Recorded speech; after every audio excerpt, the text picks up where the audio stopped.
Isang mapagpalang gabi po sa ating lahat. Ang aking verse for today ay makikita sa Psalms chapter 108 verses 1 to 4. Papuri at panalangin ng tagumpay. Nahanda ako ngayon, O Diyos, ako ay handa na magpuri at umawit ng awiting masisigla. Gumising ka kaluluwa, gumising ka at magsaya.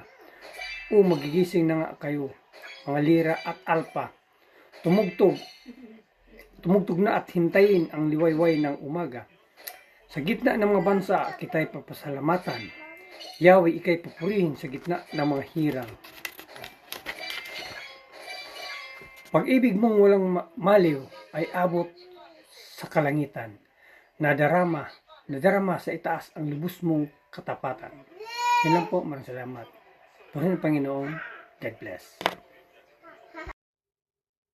Isang mapayapang gabi po sa ating lahat. Ang aking po ibabahagi ngayong gabi ay mula pa rin po sa Aklat ng Mga Awit, Kabanata 108, sa talata 5 hanggang 6. Ito po ang nakasaad. Sa ibabaw ng mga langit ikaw ay itatanghal at dito naman sa daigdig ang iyong kaluwalhatian. Sa taglay mong kalakasan, kami sana ay iligtas upang kaming iyong lingkod ay hindi na mapahamak. Tinggin mo ang dalangin ko kapag ako'y tumatawag. Ito po ang nakasaad sa banal na kasulatan. Ibigay po natin lagi ang pinakamataas na papuri at pasasalamat sa ating Ama Lumikha. Amen. Isang mapagpalang gabi po sa ating lahat. Ang aking pambabasahin ngayon mula sa libro ng Salmo, chapter 108, verses 7 to 9. O Diyos, sinabi niyo roon sa inyong santuaryo, magtatagumpay ako. Hahatiin ko ang Shechem at ang lambak ng Sukot upang ipamigay sa aking mga mamamayan. Sa akin ang Gilead at Manases, ang Ephraim ay gagawin kong tanggulan at ang Juda ang aking tagapamahala. Ang Moab ang aking utusan at ang Edom ay sa akin din. Sisigaw ako ng tagumpay laban sa mga Filisteo. Amen. God bless po. Hello po, ang aking Bible verse for today is from the book of Psalms, chapter 108, verses 10 to 11. Sino kaya ang sasama sa lakad ko, Panginoon? Sa lunsod na mayroong kuta? Sinong maghahatid ngayon? Sino kayang magdadala sa akin sa lupang Edom?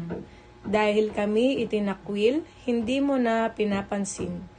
Kung ikaw ay di kasama, paano ang hukbo namin? Amen. Sabi po dito sa Psalms 108 verse 12 to 13, tulungan mo kami laban sa kaaway sapagkat walang kabuluhan ang tulong ng tao.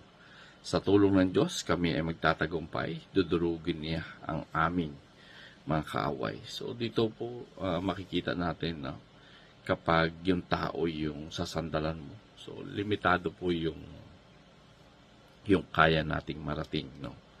Pero po kapag ang Diyos yung kasama po natin, hindi lang po yung katagumpayan, no? Yung ating matatamo, kundi lagi pong andyan sa atin yung kapayapaan at andyan din po sa atin yung favor na galing sa Panginoon. So, purihin po muli ang Panginoon and God bless everyone.